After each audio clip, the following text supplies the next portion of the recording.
Si vous n'avouez pas que vous êtes terroriste, vous allez voir ce que vous voulez. C'est des pratiques un peu barbares. On ne peut pas déshabiller quelqu'un parce qu'il est peul, mettre de l'essence sur les cuisses et mettre le feu. Et quand il commence à crier, tremper ses propres habits dans l'eau pour éteindre cette partie et revenir 15 minutes après pour dire si tu ne dis pas la vérité, tu vas voir, et remettre encore de l'essence sur une autre cuisse et d'en remettre le feu selon la plainte de la victime déposée au tribunal le 20 mai 2025.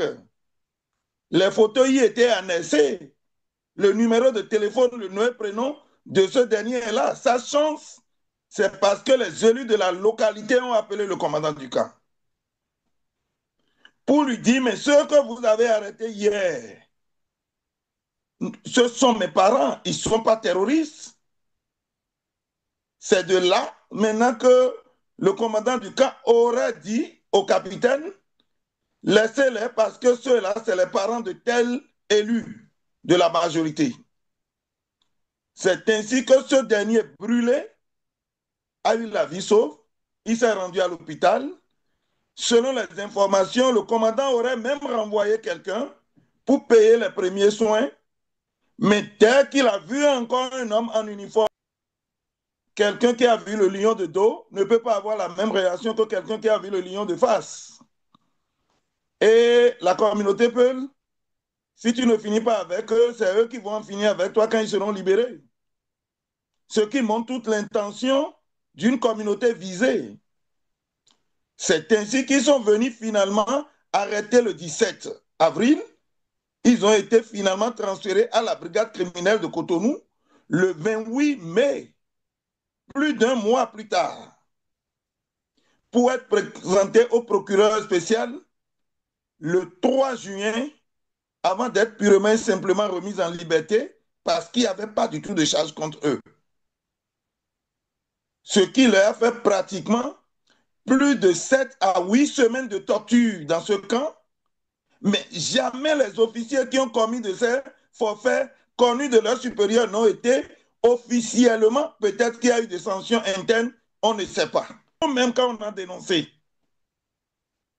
le rapport de 17, le rapport qui a été publié, après toutes les informations, les négociations, les commissaires, les agents épinglés ont même négocié avec nous pour ne pas dénoncer la totalité des faits qu'on a constatés. Mais le 17 janvier, on a été surpris par ce communiqué manipulateur de l'opinion où la police disait que tout ceci n'était que pour salir le peuple béninois et mensonge. Il a failli notre droit de réponse avec la publication d'une partie des preuves pour que les mêmes services rentrent en contact avec nous pour dire président pardon et que les membres de votre ONG arrêtent de publier les preuves parce que c'est un coup dur pour la police, parce que c'est un coup dur pour nous et les restes, il va falloir les transférer à qui de droit. Ce que nous avions fait et ce sacrifice, on le fait. Malheureusement, il n'a pas voulu le comprendre. On a commencé à publier les éléments de preuve, à publier les éléments de preuve. En publiant les éléments de preuve, l'autorité a pris ses responsabilités. Aujourd'hui, il en tire les conséquences.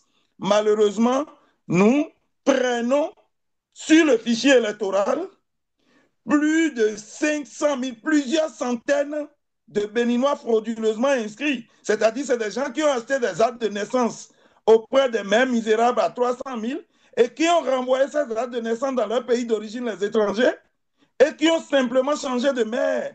Parce que s'ils ne changent pas de mère, ils ne peuvent plus utiliser leur diplôme. Du coup, en achetant les mères misérables, ils changent de mère, ils donnent 300, 400 000 et à la pauvre béninoise qui n'est pas éligible au microcrédit, même que le rapport sur comment le fichier et l'ANIP, le fichier de l'ANIP a été saboté. Nous avons un rapport avec les noms et prénoms de tous ceux qui ont participé à la première réunion. Mais au moment de la mise en place, comment certains ont été écartés, comment la police judiciaire était absente, et maintenant comment la fraude s'est enracinée, et sur même comment le responsable à l'époque avait installé ses maîtresses comme des experts et 3 de ses petits frères, même père, même mère, comme des responsables statistiques qui sont encore dans la maison. Et son propre fils, il avait envoyé faire une formation à Zoom Service. Il a acheté les équipements, ils étaient dans la cour et toutes les instructions étaient, toutes les photos envoyées qui n'ont pas été faites chez son fils étaient déclarées non conformes et tout le monde allait faire des photos d'identité, 2 photos d'identité à 1500 reçus chez son fils dans la cour de la nuit. Bonjour et bienvenue à cette enquête exclusive. Depuis plusieurs mois, des témoignages alarmants remontent du nord du Bénin.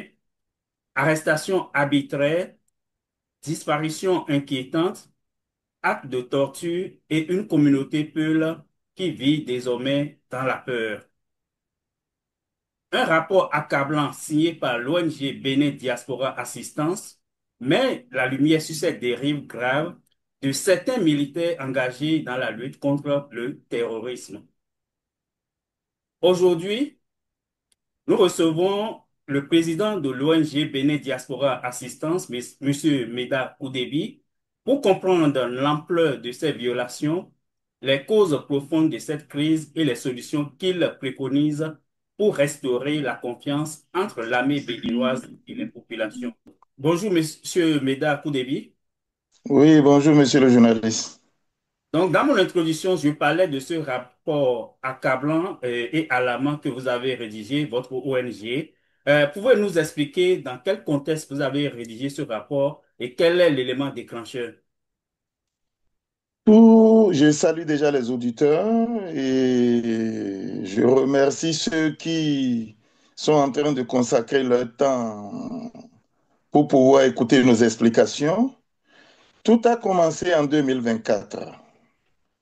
En février 2024, nous avons été approchés par quelques élus de la majorité présidentielle qui se plaignent des enlèvements et des disparitions en série de leurs administrés et aussi de leurs compatriotes, voire même d'autres des membres de leur famille. Nous leur avons dit, nous, on ne traite pas avec les hommes politiques. L'ONG, une ONG est le représentant du peuple. Ils n'ont qu'à donner notre numéro aux populations qui se plaignent directement, qu'ils envoient les preuves et que ce soit des informations vérifiables. Il faut que personne tente de nous manipuler parce que nous allons tout vérifier. C'est ainsi que nos coordonnées ont été données à quelques populations. Et quant aux politiques, nous leur avons donné quelques conseils. Vu que vous êtes à la base des lois, c'est vous qui êtes aux affaires, vous avez la possibilité de corriger et de changer les choses et par le dialogue, et à commencer par les bureaux de l'Assemblée nationale et le chef d'état-major et jusqu'au niveau de la présidence, vous avez la possibilité de nous aider à changer les choses par le dialogue et je crois que ça pourra aller très vite plutôt que d'attendre une simple dénonciation où la procédure judiciaire peut prendre beaucoup de temps. Et effectivement, ils sont partis. Nous avons continué avec les populations. Mais la plus grande difficulté que nous avons avec ces populations peules, c'est des gens qui majoritairement ne sont pas lettrés. Du coup, ils ne savent pas lire ni écrire. Et la rédaction d'une plainte devient une pénitence pour eux. Et ce qui fait qu'ils s'énervent très vite. On a gardé la patience depuis 2024 et on a continué à suivre les choses. Et c'est ainsi que les plaintes remontaient. Les plaintes remontaient. On essayait aussi de discuter avec quelques militaires qu'on connaît, quelques policiers qui sont dans la zone, des personnes dont les postes ont été victimes d'attaques terroristes et qui n'ont pas été dédommagés, par exemple, pour voir aussi leur réaction. Et c'est ainsi qu'on a pu écouter toutes les parties, et directement ou indirectement, avant de rentrer dans l'appareil judiciaire, essayer de parler avec quelques magistrats et personne en leur demandant, mais est-ce que vous êtes au courant? Certains nous disent, oui, on a ces informations, mais vu on est tenu à l'obligation de réserve, nous, on ne pourra pas dire grand-chose. Vous avez parlé tantôt de la communauté Peul. Est-ce que les actes que vous dénoncez dans votre rapport, est-ce que ça concerne exclusivement cette communauté ou ça a touché d'autres communautés de la région? Oh, majoritairement à 97%, c'est la communauté Pile, à 97%. Et quand vous prenez les victimes, par exemple, les noms et prénoms et tous les détails, vous-même, vous allez voir que c'est uniquement que des Peuls qui ont disparu les 12 derniers mois selon nos enquêtes. Et alors qu'on a on a les moyens normalement d'utiliser les relevés des bonnages téléphoniques des personnes disparues pour identifier ceux dont les numéros ont borné et dans les parages pour pouvoir auditionner ceux-là pour mieux comprendre les raisons de leur disparition et les localités, les zones dans lesquelles leur dernière connexion a eu lieu, ce que l'autorité ne fait pas encore. Toujours dans votre rapport, en lisant le rapport, j'ai vu quelque part que vous avez mentionné un chiffre de 65% de personnes, des jeunes, soit qui sont allés en exode forcé ou qui ont quitté la localité. Est-ce que vous pouvez nous expliquer qu'est-ce qui se passe à ce niveau? Oui, quand la première des choses, les bouviers ont été arrêtés le 17 avril, puisque quand on a reçu la plainte en février, on a continué à suivre un peu les plaintes et on avait constaté que le 17 avril, par exemple, je choisis comme ça au hasard toutes les informations que nous avons. Et le 17 avril, par exemple, quand les bouviers qui supervisaient leurs bœufs ont été arrêtés et ramenés au camp, personne n'était informé. On ne sait ce que les bêtes sont devenues et personne n'a de leurs nouvelles. Toutes les tentatives, par exemple, pour que leurs parents puissent avoir de leurs nouvelles étaient vaines.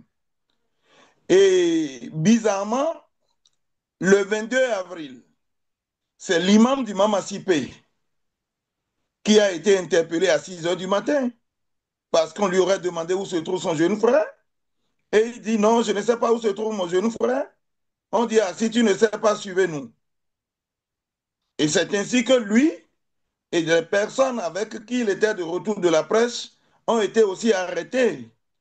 Et c'est maintenant les recherches pour avoir les nouvelles de l'imam de Mamassipé, arrêté le 22 avril, qu'on a découvert qu'au sein du camp où l'imam était détenu, il y avait aussi les personnes arrêtées depuis le 17 avril.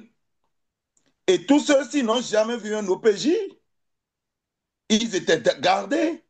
Si l'imam n'était pas arrêté le 22 et que la recherche de l'imam par des élus et les personnalités de la localité les ont conduits vers le camp, personne n'allait savoir où est passé Seppel arrêté le 17 avril. Et cette situation a fait qu'on s'est rendu compte qu'il y en a beaucoup qui étaient détenus comme ça pendant 40, 50 jours sans jamais voir un OPJ, sans jamais qu'un procureur ne soit informé.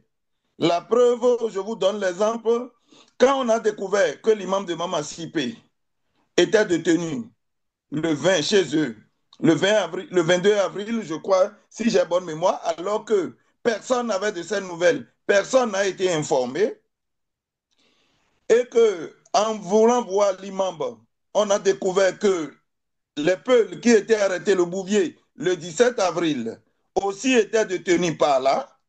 L'avocat saisit le procureur spécial de la Criette le 7 mai, enregistré sous la référence PP 16-16. C'est en ce moment que le procureur spécial de la Criette a interpellé les autorités militaires. En les interpellant, eux, ils ont demandé au commandant du camp que les éléments soient transférés à la brigade criminelle de Cotonou. C'est ainsi qu'ils sont venus finalement arrêter le 17 avril. Ils ont été finalement transférés à la brigade criminelle de Cotonou le 28 mai, plus d'un mois plus tard, pour être présenté au procureur spécial le 3 juin avant d'être purement et simplement remis en liberté parce qu'il n'y avait pas du tout de charge contre eux. Ce qui leur a fait pratiquement plus de 7 à 8 semaines de torture dans ce camp, mais jamais les officiers qui ont commis de ces forfaits connus de leurs supérieurs n'ont été officiellement, peut-être qu'il y a eu des sanctions internes, on ne sait pas, puisqu'ils n'en communiquent pas. Mais cette communication allait permettre à ceux qui manquent, par exemple, de m'émanciper, aux Bouviers, aux personnes victimes, de savoir que la République était avec eux et que les droits de la République sont la même, on est tous égaux devant la loi, et ça allait apaiser cette communauté, ce qui allait les amener à plus coopérer, à dénoncer toute intrusion et ne pas être dans un sentiment de vengeance. Ce que nous dénonçons, ce n'est pas qu'on est contre le Bénin. On veut que les choses soient rapidement corrigées afin de pouvoir rassurer cette communauté qui ne coopère plus en matière de renseignement, afin qu'ils puissent commencer à aider la République à être informés de toute intrusion qui ne soit pas des gens résidents de notre territoire, mais des étrangers qui viennent faire du désordre. Et de cette information, on peut réussir la lutte. Mais si on veut continuer dans l'hypocrisie, dans l'injustice, dans la torture, alors que nous ne vivons pas, ces forces de défense et de sécurité ne dorment pas dans les communautés ni les campements, quand est-ce qu'ils pourront être informés d'arrivée de Pierre ou de Paul dans ces campements? C'est notre intention. L'intention n'est pas non plus de saboter, mais c'est d'aider la République, comme nous avons l'habitude de le faire, à corriger un certain nombre de bêtises. Et depuis des années, et le Bénin même est conscient. Ils sont conscients, il y a des faits. Ce n'est pas une émission consacrée aux différentes bêtises corrigées grâce à nos dénonciations. Mais eux-mêmes, ils savent qu'on les a toujours aidés. Au début, ils le prennent toujours mal, mais au final, ils s'en rendent compte et ils le font pour le bonheur des populations et pour la réussite de eux-mêmes, leur gouvernance. Mais au-delà de ça, par exemple, je peux vous donner encore un autre exemple. La nuit, par exemple, du 1er août au 2 août 2024, où 2 jeunes conducteurs de taxi-moto ont été arrêtés. C'est normal que dans une zone comme ça, qu'il y ait des enquêtes, que les renseignements fonctionnent. Mais quand vous arrêtez la personne, vous demandez d'où vous quittez, ils coopèrent, ils vous donnent les informations, ils ne sont pas brutaux, ils vous conduisent même jusqu'auprès du commerçant à qui ils sont allés livrer des marchandises. Vous saisissez même la marchandise. Vous allez jusqu'à confisquer les 1 175 000 selon la plainte de l'avocat de la commerçante. Et que vous partez avec les 2 jeunes et toute la marchandise que vous aviez confisquée. Et que depuis la nuit du 1er août au 2 août 2024, ces jeunes ont disparu jusqu'à ce jour, malgré plusieurs plaintes. L'autorité doit se poser des questions. Ce ne sont pas des gens qui ont kidnappé en route et on va dire que c'est des inconnus. Mais c'est des gens qui portaient les symboles de la République, qui sont venus au nom de l'État. Ce sont ces actes, par exemple, qu'il faut rapidement corriger. Et on ne peut pas, dans le cadre de la recherche des aveux forcés, continuer à arrêter les gens, à renverser de l'essence sur leur cuisse selon les déclarations du plaignant et à les brûler vivants au motif que vous devez accepter. Si vous n'avouez pas que vous êtes terroriste, vous allez voir ce que vous voulez. C'est des pratiques un peu barbares. On ne peut pas déshabiller quelqu'un parce qu'il est peul, mettre de l'essence sur les cuisses et mettre le feu. Et quand il commence à crier, tremper ses propres habits dans l'eau pour éteindre cette partie, et revenir 15 minutes après pour dire si tu ne dis pas la vérité, tu vas voir, et remettre encore de l'essence sur une autre cuisse, et d'en remettre le feu selon la plainte de la victime déposée au tribunal le 20 mai 2025. Les photos y étaient annexées. le numéro de téléphone, le nom et prénom de ce dernier est là. Sa chance, c'est parce que les élus de la localité ont appelé le commandant du camp pour lui dire, mais ceux que vous avez arrêtés hier, ce sont mes parents, ils ne sont pas terroristes. C'est de là maintenant que le commandant du camp aurait dit au capitaine, laissez-les parce que ceux-là, c'est les parents de tel élu de la majorité. C'est ainsi que ce dernier brûlé a eu la vie sauve. Il s'est rendu à l'hôpital.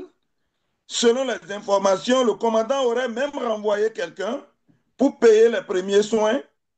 Mais dès qu'il a vu encore un homme en uniforme se rendre dans l'hôpital, ce dernier a pris fuite parce qu'il croyait qu'il voulait l'arrêter encore. Quelqu'un qui voit l'homme en uniforme et qui fuit, quelle information peut-il lui donner? Quelle information peut-il lui donner? Quelqu'un qui voit l'homme en uniforme et qui fuit. Voilà d'où est venu l'échec des services de renseignement. Ce qui Et est, ce n'est pas que ça. oui, mais Monsieur Koudébi, ce qui est étonnant dans ce rapport, c'est que la plupart des actes de torture que vous dénoncez Oui. se sont passés à l'intérieur des camps. Mais on sait que dans les camps, il y a quand même des supérieurs qui sont là. Pourquoi ces supérieurs n'ont pas pris des mesures adéquates depuis que vous avez commencé à dénoncer ces actes? Non, on ne peut pas dire que ces supérieurs n'ont pas pris des mesures parce que nous avons eu des échanges au niveau du Parlement avec certaines personnes qui ont reconnu que dans toutes les guerres, il y a des dérives et que les choses vont être corrigées et que les ampliations que nous avions faites, c'est ça qui les met un peu mal à l'aise parce que ça donne l'impression d'une mauvaise propagande pour le pays. Nous avons eu des échanges au niveau, par exemple, du palais, téléphonique après dépôt du rapport.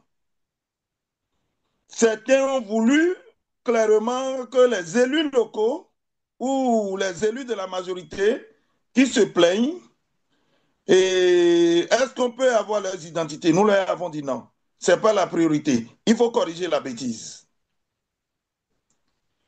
Nous avons eu quelques échanges au niveau des, des responsables de l'appareil judiciaire qui nous ont dit, Président, ce que vous dénoncez, vos protégés sont même chanceux.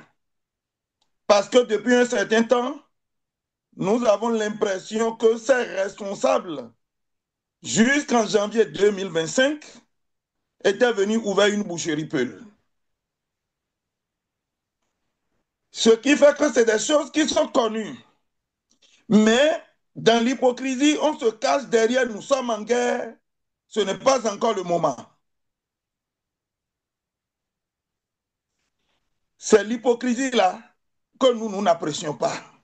Parce que ça va ajouter encore des problèmes à long terme quand les enfants des personnes disparues ou des personnes tuées deviendront grands et qu'ils apprendront que c'est les forces de défense et de sécurité qui ont arrêté leur père et qui auraient disparu jusqu'à ce jour.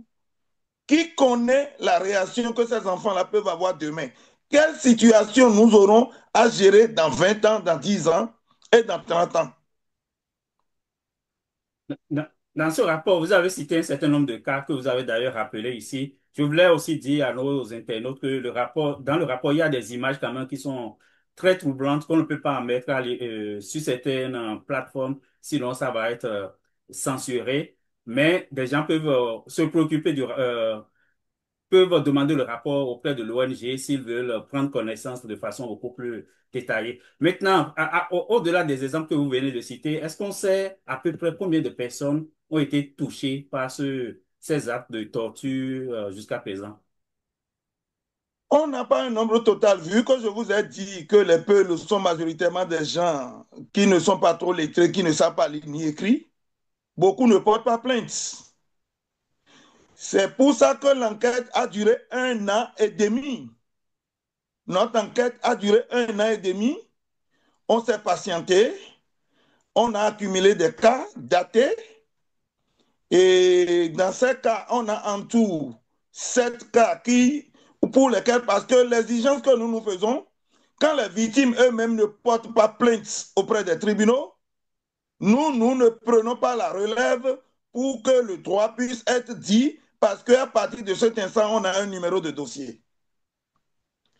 Du coup, ceux qui ont pu porter plainte, ceux qui ont eu la chance d'avoir des avocats, nous avons leur dossier, les numéros de dossier, les références. Et je peux vous dire qu'au-delà des remises en liberté et des victimes chanceuses, les poursuites des auteurs de cette détention arbitraire dans un camp pendant 2 mois de torture n'ont pas été punies. Je vais vous donner un autre exemple. Quand on ramène par exemple des Peuls au niveau de la brigade criminelle, et avant de les amener déjà, ils sont déjà torturés au camp au point où les côtes de, par exemple, l'une des victimes s'est brisée, aurait perforé son poumon, et c'est arrivé à la brigade criminelle à Cotonou, qui décède le lendemain. On ne peut pas rendre la brigade criminelle responsable de sa mort. Et quand c'est comme ça, il faut aussi faire les autopsies avant de restituer les corps. Personne ne fait d'autopsie. Personne ne fait. La manifestation de la vérité n'est pas la priorité. Quand on dit que le couvre-feu, par exemple, c'est à partir de 21 heures, et que le jour du marché, à partir déjà de 18 à 19 heures, on commence à interpeller les gens du retour du marché pour confisquer la totalité de leurs recettes de bœuf vendus, de leurs marchandises et des choses, où est-ce qu'ils vont avec cette somme et qu'est-ce qu'ils ont vendu, où est la preuve, et que ces sous confisqués ne font l'objet d'aucun rapport officiel. Moi, je n'en ai jamais entendu parler de ces rapports. Je ne sais pas si vous avez une fois entendu parler qu'ils ont saisi le jour du retour du marché des fortes sommes chez Pierre ou Paul et qui ont été versées sur un compte au trésor public au Bénin. Beaucoup de rançonnements. Beaucoup de renseignements. Vous parlez d'ailleurs de Dame Rachidatou, chez qui les militaires ont saisi un peu plus d'1 1 million. 175 000. Donc, juste là, l'argent n'a pas été restitué à la Toujours dame. rien. Son avocat a saisi la criette le 24 décembre 2024. Vous avez la lettre et la référence, la copie déchargée de la plainte dans le dossier. Donc, on a compris que les gens sont gardés parfois 30 jours, mais même au-delà de 30 jours dans les camps militaires pour peut-être pour stocker des aveux forcés. Mais on sait que dans le code de procédure pénale, il y a pour la garde à vue, il y a quand même une limite. Pourquoi on va au-delà de cette limite? Est-ce que vous avez pu avoir des informations en contactant les magistrats? Déjà, est-ce qu'un militaire est un OPJ? Ce n'est pas de leur ressort. Et de plus, qu'est-ce qu'il dit souvent quand on les auditionne? Quelqu'un qui a vu le lion de dos ne peut pas avoir la même réaction que quelqu'un qui a vu le lion de face. Et la communauté Peul, si tu ne finis pas avec eux, c'est eux qui vont en finir avec toi quand ils seront libérés. Ce qui montre toute l'intention d'une communauté visée.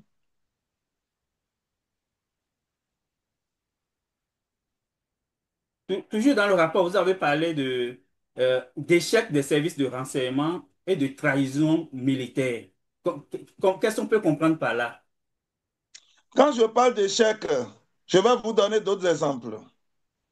Dans cette histoire de lutte, quand vous, par exemple, vous portez plainte contre moi dans le domaine de litige domanial, devant les tribunaux étant en difficulté, c'est un exemple que je vous donne, moi, je peux aller voir les agents du service de renseignement pour leur dire que c'est toi qui donnes la position des soldats aux terroristes.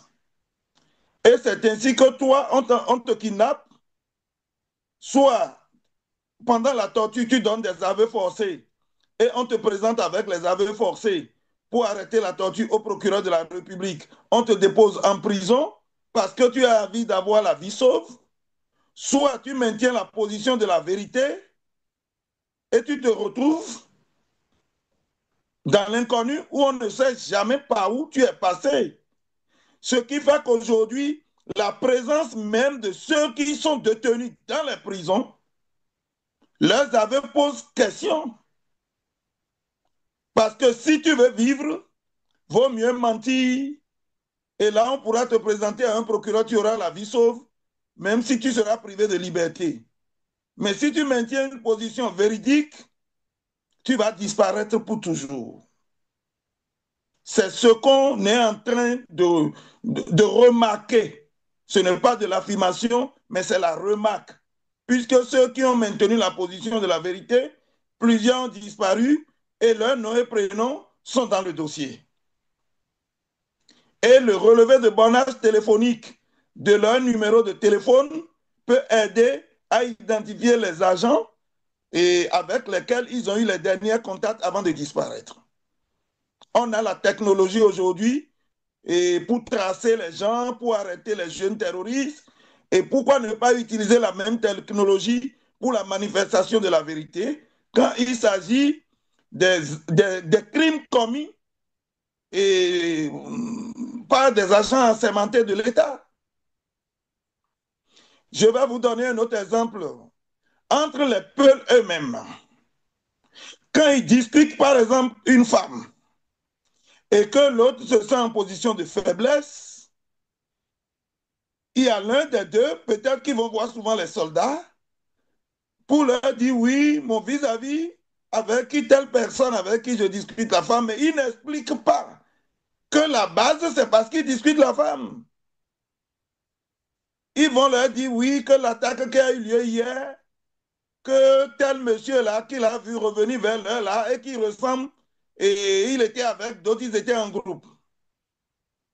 Et le service de renseignement, sans grand effort, saute sur l'occasion, va interpeller celui-là, et il se retrouve tout seul, sans plus de concurrent pour cette femme.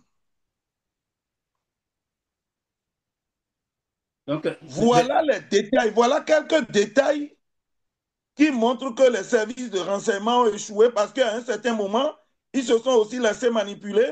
Les militaires aussi, en commettant de la violence et en faisant disparaître d'autres, ont rendu un peu tendue la collaboration et cette communauté ne coopère plus. ok, on peut dire qu'il y a une crise de confiance actuellement entre la Il y communauté a une crise Peul. de confiance entre les gens de la communauté et les militaires pour les actes dont je viens de vous parler. Donc, dans le rapport, et puis vous êtes revenu sur ça tantôt, on a parlé des questions de couvre-feu, et c'est normal dans une zone où on est en train de lutter contre le terrorisme. Mais aussi, on sait que cette communauté, il y a beaucoup qui sont illettrés, beaucoup sont illettrés. Est-ce que vous êtes au courant si cette information de couvre-feu a été diffusée dans les radios locales pour que l'information puisse parvenir aux populations, souvent qui sont parfois dans les campements isolés? Non, je ne peux pas dire que l'information n'a pas été diffusée ou a été diffusée. Ce que nous savions, c'est que certains disent qu'ils ne savent pas qu'il y avait couvre-feu parce qu'ils n'étaient pas au village à l'époque ou bien pendant que la décision a été prise, qu'ils n'ont pas été informés. D'autres victimes disent oui, on a dit que c'est 21 heures, mais on a été interpellé à 19 heures.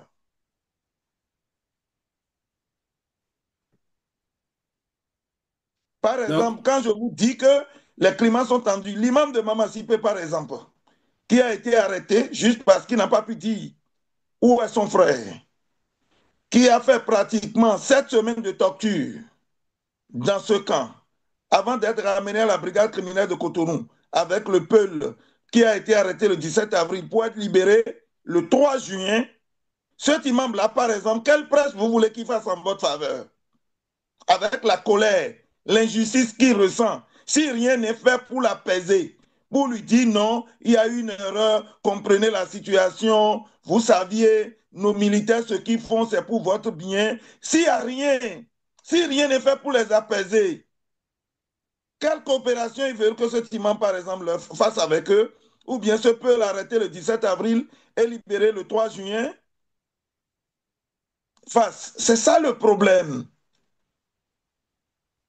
je La voulais crise de rappeler. confiance dont nous-mêmes, nos soldats sont à la base. Ok, ok.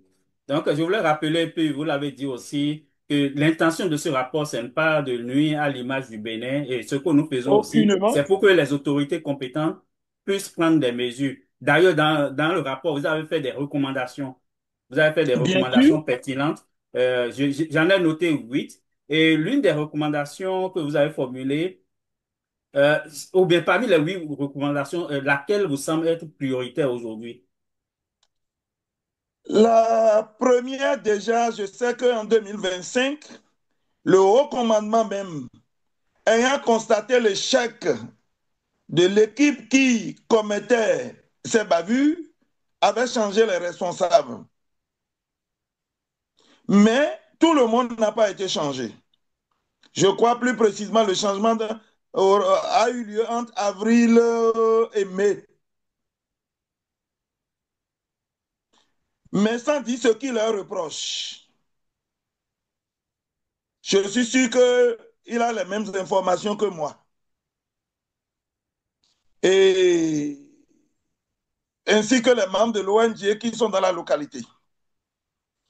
La deuxième chose, les auteurs, il faut qu'ils soient identifiés à travers et qu'ils soient confondus avec les relevés du bonnage téléphonique des victimes. Sinon, ils vont nier les faits.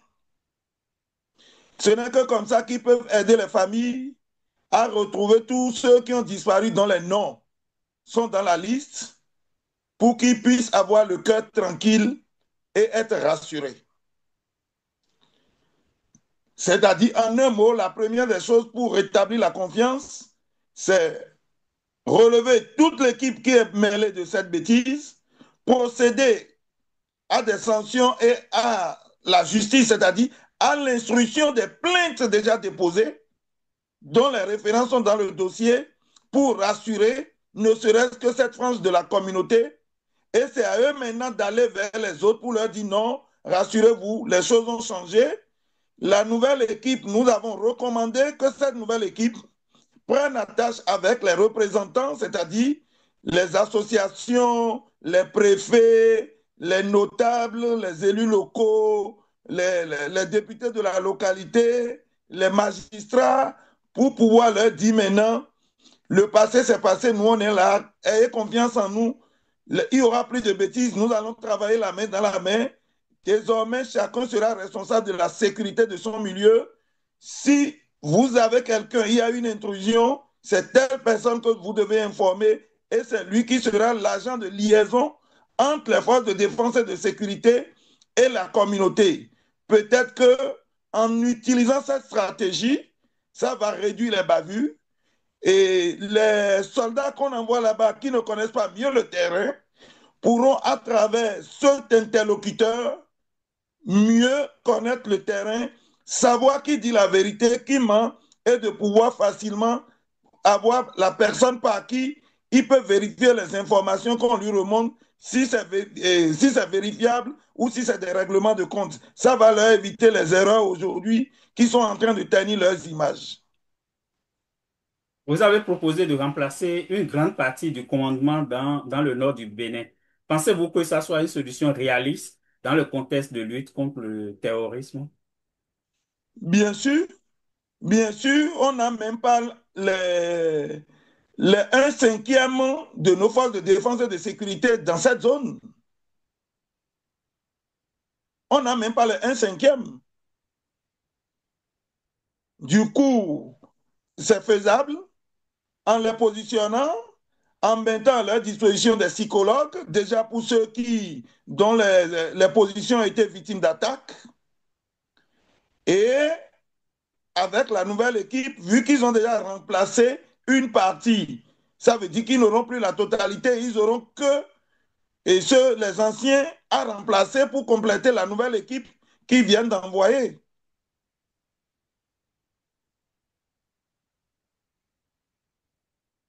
Il y a un thème, j'allais dire, qui est ressorti dans le rapport. On a parlé de boucherie humaine ou boucherie des peuls.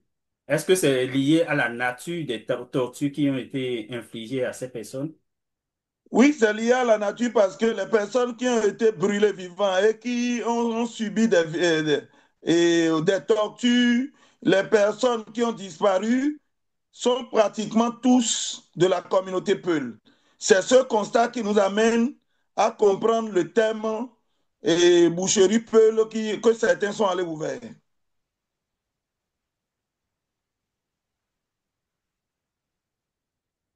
Ok.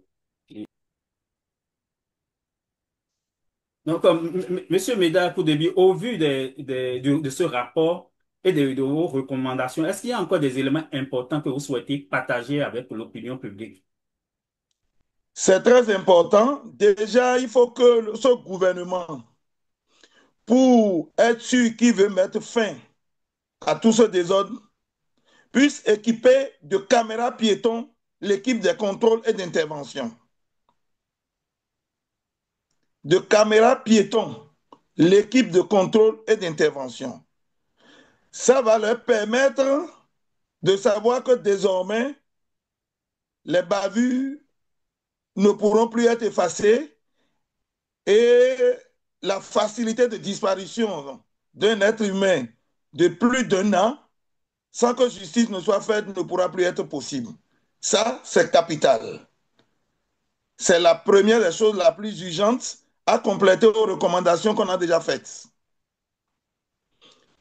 Et comme je vous l'ai dit, eux-mêmes, ils savent que notre ONG, sa mission depuis 17 ans, c'est de dénoncer les injustices et les inégalités afin de pouvoir les réduire. Et c'est de porter assistance aux couches les plus vulnérables et d'accompagner les étudiants en mobilité. La santé de qualité. Le gouvernement même sait. Et ça, les jours à venir, vous aurez un petit résumé des milieux qu'on a impactés. Et pour ça, on ne peut pas dire que des fois qui sont totalement sourds. On peut vous dire qu'en juillet 2024, quand on a dénoncé la vente des filles de renseignement à 2500 dans les tribunaux sans reçu, une enquête a été ouverte. On a dénoncé à 14 heures. À 16 heures, on a été contacté par le cabinet du garde des Sceaux. Et vers 18 heures, c'était le président du tribunal qui nous a contactés. Et le lendemain, à 8 heures, l'inspection générale des services judiciaires s'est déplacée et les agents ont été confrontés avec leurs propres enregistrements et finalement se sont fondus en excuses. Ils ont été jugés dans les 48 heures et condamnés à 3 ans de prison, dont 6 mois ferme. Nous ne sommes pas là, on n'a pas de camp. Notre camp, c'est la vérité et le bien-être de la population. On a dénoncé la corruption transfrontalière et son impact. À un certain moment, l'ex-directeur, parce que le nouveau directeur général de la police, soyons honnêtes, pour le moment, régulièrement on l'observe, et le droit et le respect des procédures, pour le moment, il le fait. Il n'y a pas de faux pas. Pour le moment, il n'y a pas de faux pas.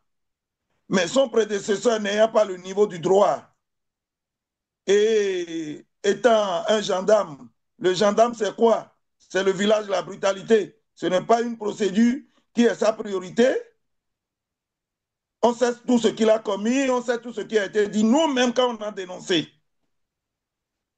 le rapport de 17, le rapport qui a été publié, après toutes les informations, les négociations, les commissaires, les agents épinglés ont même négocié avec nous pour ne pas dénoncer la totalité des faits qu'on a constatés.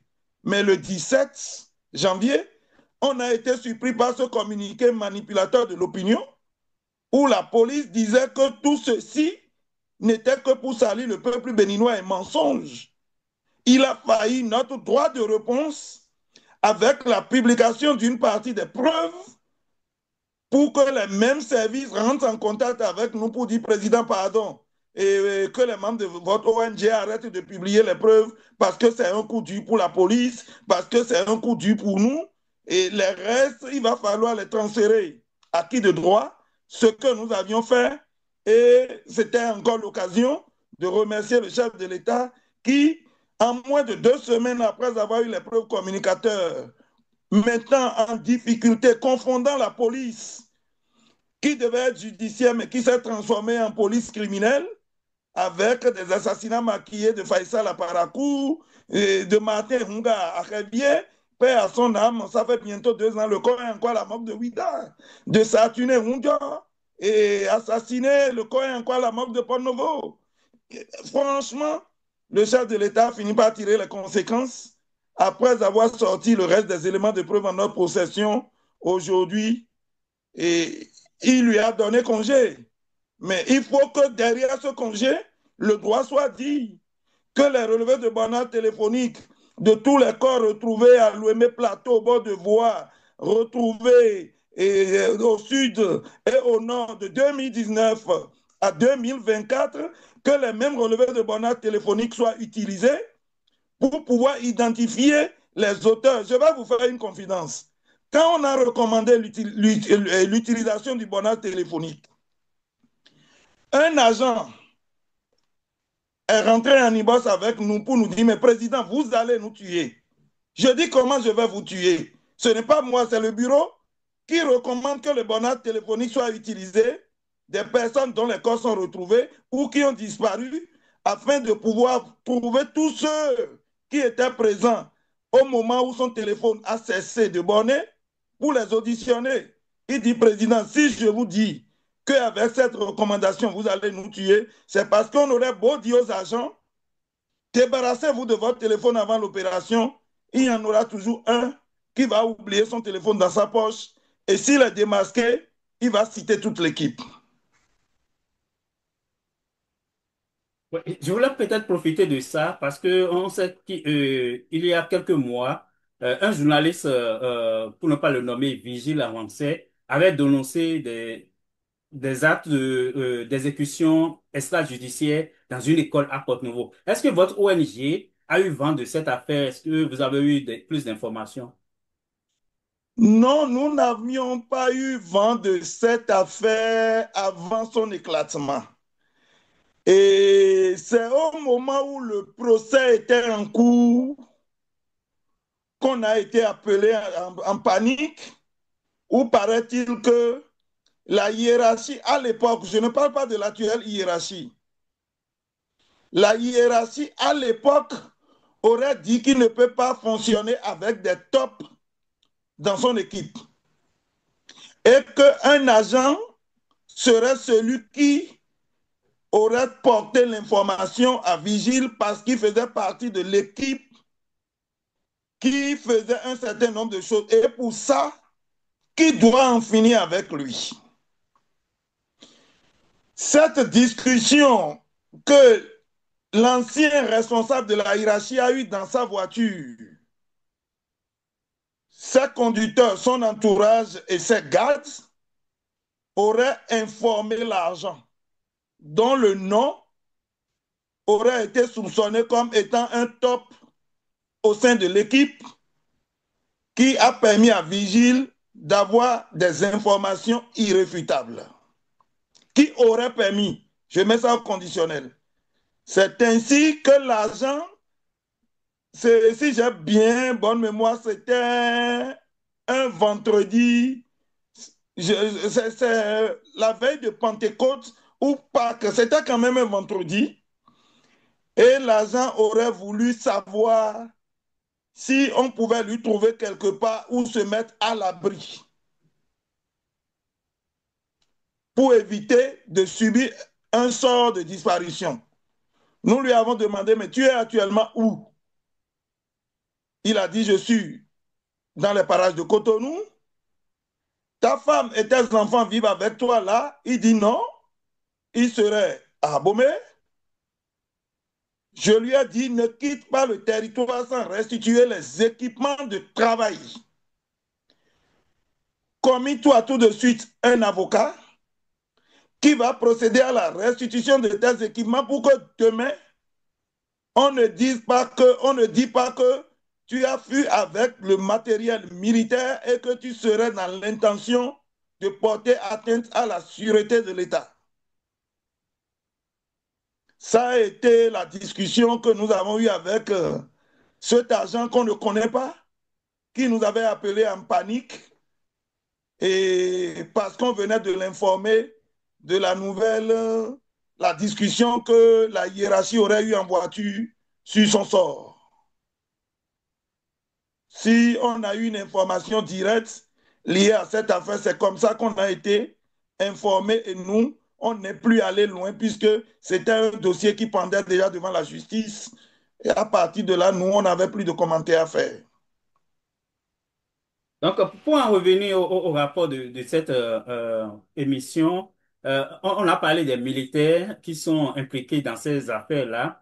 Dans le rapport aussi, vous avez mis en annexe, vous avez mis un certain nombre de courriers où le procureur spécial a été saisi. Mais on comprend que jusqu'à présent, aucune mesure n'est prise pour pouvoir identifier ces militaires et encore moins prendre des sanctions contre ces personnes. Ça, je ne peux pas faire le travail de la justice à sa place. La justice a son calendrier et son agenda. Peut-être que l'émission en cours et le rapport rendu public va permettre d'aller sortir et ces différents plaintes, ces différents dossiers pour aller jusqu'au bout. Mais si déjà depuis avril 2024, ceux qui ont subi des tortures pendant 2 mois, avant qu'on ne le lui présente, ont été remis en liberté et que les agents auteurs de cette torture, dont il aurait fait le constat dans le dossier, n'ont pas été poursuivis, je ne peux rien dire. Peut-être qu'entre-temps, le droit a été modifié et ne lui donne pas cette priorité de s'auto-saisir dans ce cas. Mais j'entends souvent dire le procureur s'est auto-saisi. Le procureur s'est auto-saisi. L'auto-saisie se limite à une minorité, je ne sais pas. Pour conclure cette émission, vous avez déjà dit que vous avez eu un appel de l'Assemblée ou vous avez eu aussi des Des appels échanges avec des personnes de l'Assemblée, des personnes de plusieurs. l'Assemblée ou des personnes de la présidence aussi. Qu'attendez-vous maintenant à l'issue de cette émission ou bien de ce rapport? Quelle est l'urgence pour vous? J'attends rapidement que de retour des vacances gouvernementales, que l'autorité prenne ses responsabilités afin de pouvoir rassurer tous les Béninois pour leur montrer qu'il est le président du Nord au Sud et non le président d'une minorité ni de ceux qui commettent les injustices. Et quant aux magistrats, j'espère qu'ils vont prendre leurs responsabilités. C'est pourquoi ce rapport, je me suis rendu compte pour que la majorité des députés à l'Assemblée nationale puissent l'avoir. Au moins 80 députés l'ont reçu sur leur WhatsApp, y compris même le président de l'Assemblée nationale et des anciens députés du Parlement, membres de la majorité présidentielle et même les membres des bureaux des partis politiques légalement enregistrés au Bénin l'ont tous reçu. Des journalistes l'ont tous reçu. Seulement pour les journalistes et les radios, il m'est souvent revenu que cette affaire, on ne peut pas en parler parce qu'on est dans un pays maintenant où la vérité ne nourrit plus, la vérité crée des ennuis et que seul le mensonge nourrit son homme. Je leur ai dit, mais pourquoi vous dites ça? Vous-même, vous avez dit que vous avez fait des enquêtes il y a 2 ans et que vous avez eu des informations terribles. Et que notre rapport avec les pièces jointes confirme ce que vous avez comme information. Mais pourquoi vous ne relayez pas? Ils disent non, on ne peut pas relayer. La RAC va s'attaquer à nous. Je dis, mais c'est un courrier envoyé au chef de l'État dont vous avez copie. Il dit oui, on sait, mais la RAC va se cacher derrière son autonomie pour nous créer des ennuis. Ok, donc merci beaucoup, Monsieur Meida Koudébi. Je rappelle que vous êtes le président de l'ONG Bénin Diaspora Assistance. Donc, avec Assistance. vous, on a parcouru ensemble brièvement le rapport sur les exactions, les tortures de certains de nos compatriotes, notamment dans la communauté Peul. Et je rappelle que si les gens ont besoin de ce rapport, ils peuvent entrer en contact avec vous pour avoir les détails, parce qu'on a aussi les photos, on a les preuves des courriers échangés entre les avocats et le procureur spécial. On a plusieurs preuves pour que les gens ne disent pas que c'est des affabulations. Vous avez même les noms et prénoms et le numéro de téléphone des dernières personnes brûlées. Et en 2025, et à l'entête de sa plainte déposée le 20 mai au tribunal, dont la copie déchargée est annexée avec les photos et depuis son lit d'hôpital. Du coup, les choses sont très claires. Il y a une chose que les gens doivent savoir. Si le président et les gouvernants prennent leurs responsabilités et que dans cette affaire, le droit est rapidement dit, ça aura trois impacts pour notre pays. Ça va ramener la sécurité du nord au sud. Une communauté ne va plus se sentir biaisée ni délaissée, ni visée négativement. Deux, ça va permettre aux services de renseignement d'avoir des informations crédibles et fiables pour leur propre crédibilité et pour pouvoir accompagner la sécurité intérieure. Et la troisième chose, ce sont nos gouvernants aujourd'hui et les hommes politiques qui seront les gros bénéficiaires parce qu'ils seront plébiscités dans la zone, ils seront portés en triomphe et on dira que c'est eux qui sont venus les sauver et non notre ONG. Ok, donc merci beaucoup. Donc quand les choses vont s'améliorer, je sais que vous le faites souvent quand vous faites des dénonciations et c'est corrigé, vous faites une autre sortie pour témoigner du fait que les choses ont été corrigées Automatiquement, on revient, on automatiquement. fait un communiqué et on remercie. Et tout l'historique est là, on nous insulte même, on nous traite même d'acheter, mais ce n'est pas affaire d'acheter, nous, on est dans la vérité. On peut vous dire qu'on a pratiquement près de 73% de nos dénonciations qui ont fait l'objet d'enquêtes dans les moins de 24 heures. Et bizarrement, les 35% qui ont fait objet de procédures judiciaires et une bonne partie ont fait l'objet de procédures administratives. Du coup, et quand ils le font, on revient, on les remercie. Et vous n'êtes pas sans savoir que quand, et le 6 septembre 2022, l'ex-directeur de l'ANIP disait dans le journal télévisé de l'ORTB que c'était pour justifier nos financements qu'on criait, alors que les financements, on n'en reçoit jamais depuis 2017, depuis 2009, 17 ans. C'est sur fonds propres qu'on fonctionne. Ce qui fait qu'on a tellement une fierté quand quelqu'un parle de subvention, on lui demande de nous donner le numéro de compte. Et celui qui nous subventionne, nous, on le fait par amour pour la patrie et le continent. On n'a jamais eu un centime de subvention d'une organisation que ce soit. C'est ça qui fait que pratiquement on est serein. On est serein quand on travaille. Quand on aime son pays, il faut le sacrifice de soi-même. Et ce sacrifice, on le fait. Malheureusement, il n'a pas voulu le comprendre. On a commencé à publier les éléments de preuve, à publier les éléments de preuve. En publiant les éléments de preuve, l'autorité a pris sa responsabilité. Aujourd'hui, il en tire les conséquences. Malheureusement, nous prenons sur le fichier électoral plus de 500 000, plusieurs centaines de Béninois frauduleusement inscrits. C'est-à-dire, c'est des gens qui ont acheté des actes de naissance auprès des mères misérables à 300 000 et qui ont renvoyé ces actes de naissance dans leur pays d'origine, les étrangers, et qui ont simplement changé de mère. Parce que s'ils ne changent pas de mère, ils ne peuvent plus utiliser leur diplôme. Du coup, en achetant les mères misérables, ils changent de mère, ils donnent 300 400 000 et à la pauvre béninoise qui n'est pas éligible au microcrédit. Et cette dernière donne ses papiers, on va faire son certificat de nationalité, ce qu'ils utilisent pour en faire pour eux-mêmes, et ils se font enrouler. C'est maintenant ceux qui n'arrivent pas à trouver les mêmes misérables, qui ont acheté des fausses actes de naissance. Au Bénin, en mettant comme lieu de naissance Cotonou, un morceau du territoire, pour bénéficier du droit de sol, c'est eux qui se trouvent souvent bloqués parce qu'ils ne peuvent plus utiliser leur diplôme. J'ai tout de suite des cas, des témoins, les numéros des passeports obtenus par un Tchadien, par exemple. Quand vous prenez ce diplôme, il est né à Mondou, au Tchad. Alors que quand vous prenez son passeport béninois, il est né à Cotonou. Et quand je lui demande, mais comment as-tu obtenu ça? C'est les agents de la mairie de Cotonou qui m'ont aidé avec 200 000 et ils ont contacté le représentant de la NIP au sein de la mairie qui m'a aidé à sécuriser ça. Et il a obtenu son passeport le 27 décembre 2021. J'ai le numéro du passeport. Et ce dernier, s'il y a élection, il vote. Son bureau, c'est à Glas. Il vient de déménager d'Agla pour Calavi. On va voir, il va être transféré. J'ai tous les éléments.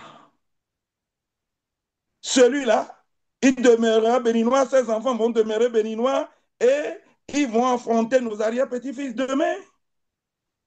Mais on a un fichier sécurisé. Ce dernier, ce qu'il a bloqué, c'était quoi? Il est venu pour faire une formation de technicien supérieur de laboratoire au Bénin. Il a voulu, dans le cadre de la bourse d'études que notre ONG donne aux étudiants, bénéficier de notre bourse pendant la période de Covid. C'est ainsi que son passeport était périmé. Il nous a dit avoir donné 50 000 à quelqu'un à l'ADA qui devait lui sortir une fausse acte de naissance en lui attribuant un nom de famille d'une famille résidant à l'ADA. Ce dernier a bouffé l'argent. Nous avons appelé ce dernier et menacé que s'il ne le rembourse pas, nous allons informer le préfet d'Alada. Ce que ce dernier a fait par transfert mobile money, qui peut être vérifié une fois quand on prend le numéro de la personne. Et c'est de là que finalement il a trouvé une autre personne à Cotonou qui le lui a fait sécuriser jusqu'au passeport obtenu le 27 décembre 2021. Nous, Donc, nous ne l'avons pas fait venir. Pourquoi? ouais, Parce que la difficulté que nous avions eue, les diplômes, s'il fait la procédure, il va fournir les diplômes dans son espace Campus France. Sur tous les diplômes, c'est marqué qu'il est né au Tchad. Sur la pièce d'identité, le passeport béninois, c'est marqué qu'il est né à Cotonou. à Cotonou. Donc, une bonne contradiction. Contradiction. Il s'est rendu au Tchad maintenant pour aller renouveler son passeport. Mais vu qu'il veut faire la procédure à Cotonou, il doit avoir au moment du visa la carte de séjour en cours de validité parce que quand tu demandes le visa dans un pays dont tu n'es pas détenteur du passeport, tu dois justifier de la carte de séjour de ce pays. Sinon, si tu restes en situation irrégulière, ça veut dire qu'une fois en France, tu vas encore le faire. Alors je lui ai dit, soit on fait la procédure et tu vas retirer le visa au Tchad avec le passeport tchadien. Mais si tu veux le faire à Cotonou, il te faut la carte de séjour. Le moment où il a pensé aller demander la carte de séjour, il s'est rendu compte que c'est l'immigration où il a obtenu le faux passeport. En 2021, c'est notre même immigration qui délivre les cartes de séjour. Du coup, en donnant encore son empreinte, le dossier de passeport va sortir. Face à cette situation, il n'a plus jamais fait la procédure Campus France au départ du Bénin et il est bloqué à Cotonou jusqu'à ce jour. Et c'est comme ça que cet étudiant n'a pas pu être aidé par notre ONG. Cette année, par exemple, ils sont 45, dont nous avons introduit les dossiers Campus France. Au moment où je vous parle, 34 visas sont déjà sortis.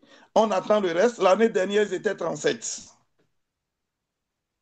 Ok. Donc, merci beaucoup. On va revenir peut-être sur ces aspects dans une autre interview, dans une autre émission. Donc, je voulais vous remercier pour le temps que vous avez consacré pour Non, pouvoir il n'y a pas de souci. Il n'y a pas de souci. déjà Ces pour faire le exemples, rapport. Oui, ces exemples, c'était pour que les gens sachent que quand on sort, c'est parce qu'il y a preuve, comme le dit eux-mêmes les autorités, et Kourebi ne parle pas, ou Bénin Diaspora Assistance ne parle pas sans preuve. sans preuve, Seulement oui. que devant les micros, il n'a pas de filtre. C'est ce qu'on nous reproche. Ok, merci beaucoup, mais quand même, il faut faire ces sorties-là pour permettre, pour faire bouger la machine.